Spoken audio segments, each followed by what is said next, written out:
So we are back for another late night poetry reading. I got my tea. I have the light strip, like I told you guys. If this is you coming back, hi.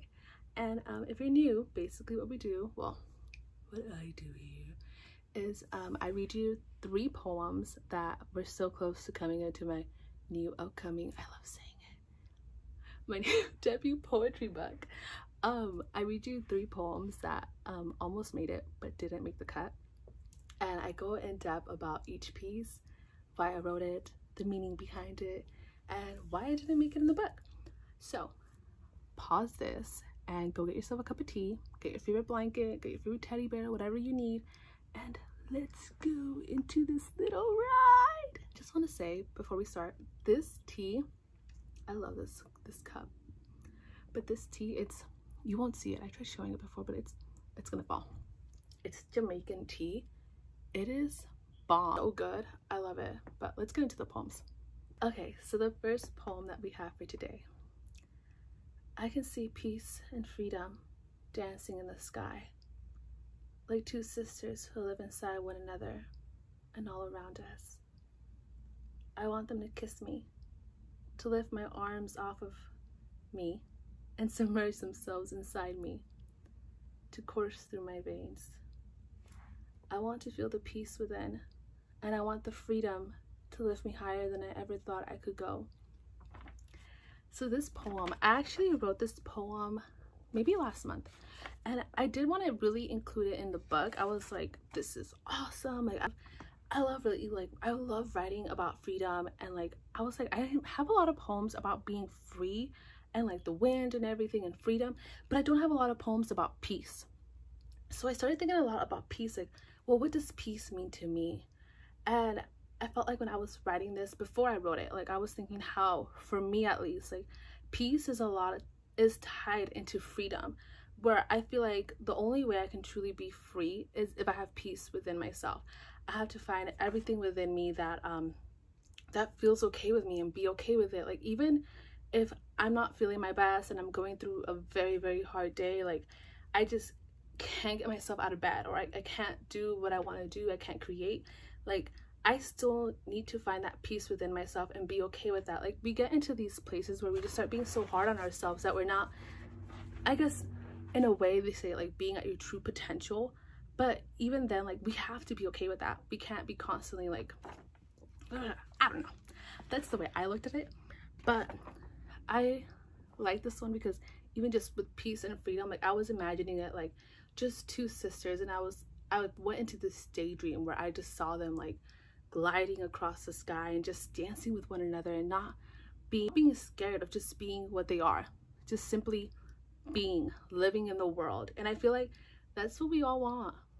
That's what we all want. We want to be free. We want to be okay with everything that's going on. I like this one. I didn't choose it just because I was like, I mean, it's not that it doesn't go with the book, it's just that I didn't feel like it really had a place in there. Like, there is a specific thing that's to the book, and I was like, well, it might fit in there because it has a certain, I don't want to give away what the theme of the book is yet. I'm saving it.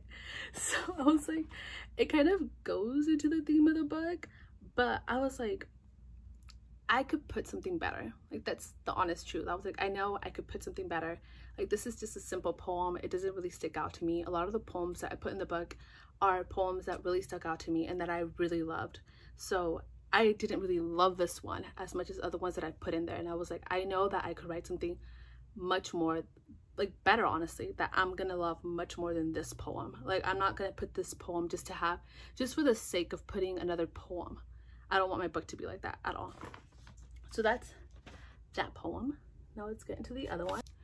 If meteors are leftover rocks from when the solar system first formed, then how long do they fly through time and space before meeting us?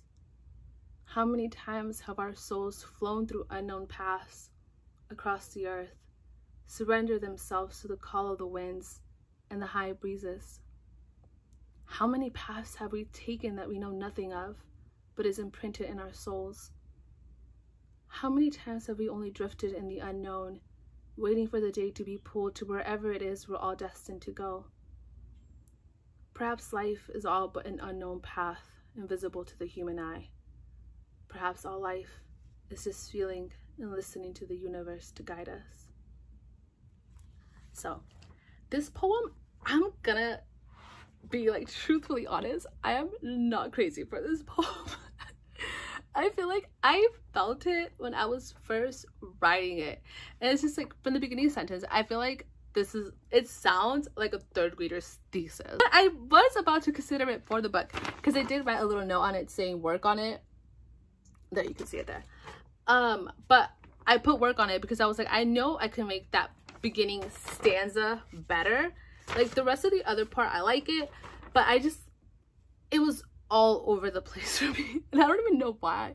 I feel like I considered it because I was like, I just need another poem, and like I don't want my book to be like that. Like I just said with the other one, I don't want to just put poems in there for the sake of putting them in there. I want them to all mean something. If they mean something to me, I know that maybe there's going to be one person out there that's going to mean something to, and this wasn't one of them that really meant anything to me just because of the first stanza. But with the other parts, like with the second stanza, like I feel like I don't know how to describe it, but like I feel like sometimes, like I know people call it astral projecting, like where you're sleeping and like your soul leaves your body and starts like going through the universe and stuff. And I feel like that's where this poem was born out of, where I started thinking about like astral projection and like thinking about how many years does it take for our souls to travel. Like I started thinking a lot about astral projection, and that's where that whole second stanza was born out of. Like how many paths have we gone through in life that we just can't see? Like I'm sure that, I don't know why I just thought it, like I'm sure that before we were even born there were parts of our soul that just flew and were who knows where, the unknown in a sense. But I didn't include this poem because I felt like I needed to work on it more. Maybe I'll go back to it one day, but I just don't feel like I'm gonna touch it again anytime soon just because I'm working on my book. But this was one of the poems that was kind of just a bit out there, let's be honest. Like, let's go into interstellar and let's just be in the astral plane. But that's this poem. Not gonna include it, I'm gonna be honest. Do not like it. Will I work on it more in the future? Maybe, like I just said, but not right now. So let's get into the third and last poem. So the last poem is, I keep telling myself, it's okay to miss him. It's okay to hope your phone dings with a text from him. What I miss most of all is the way my heart raced when I thought of him. How I felt my breath leave my chest when he entered a room. How his eyes pulled me into him like the moon pulling the tides at night. What I wish more than ever is to know if he misses me too. If, like me, he picks up his phone on the verge of wanting to text me, but in the end chooses not to, like I do. I wonder what it is he remembers about me, because I remember everything, and it's everything that keeps me awake at night. I know the reason why I didn't choose this poem, and I had it in the book. So I did have this one in the book, and it was one of them when I believe when I was making either like the second or third draft, I just took it out. And I'll tell you why I took it out. Like I wrote this one maybe a year ago, I want to say. And when I wrote it just to write it out, to let out what I was feeling. I didn't mean for it to be a poem. I didn't mean for it to be anything. I was just like, I'm just gonna write what I'm feeling and I'm gonna put it down on paper. And I didn't choose this poem because I'm gonna be so honest. I feel like if I go to any Target and I go to the young adult poetry section, if I open to any random page, I'm gonna find a poem like this in it. That's the honest truth.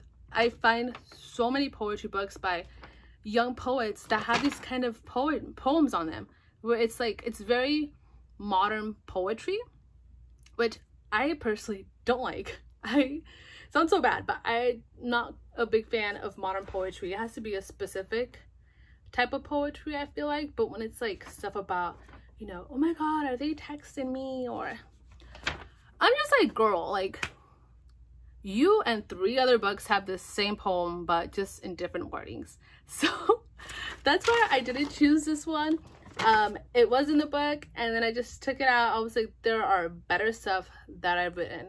And I feel like if I really did want to, I have probably a few other poems where it's about like missing someone.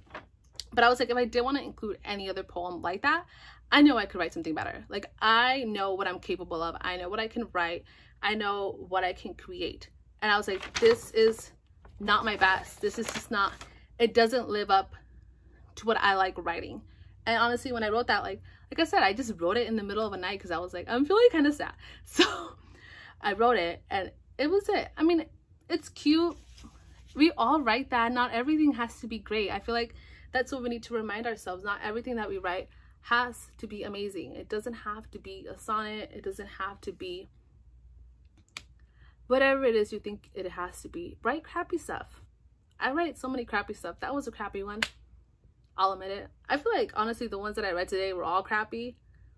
But, I mean, they didn't make it in the book for a reason. There's some that are really great, that I really love, and that I really wanted to include, but didn't.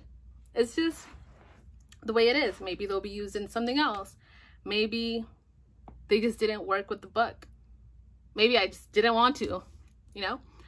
But I hope that you guys enjoy this. Somehow, me reading bad poetry on my part, to be honest. Jill might write some sucky stuff sometime. I promise you the book is not sucky though. The book has great poems.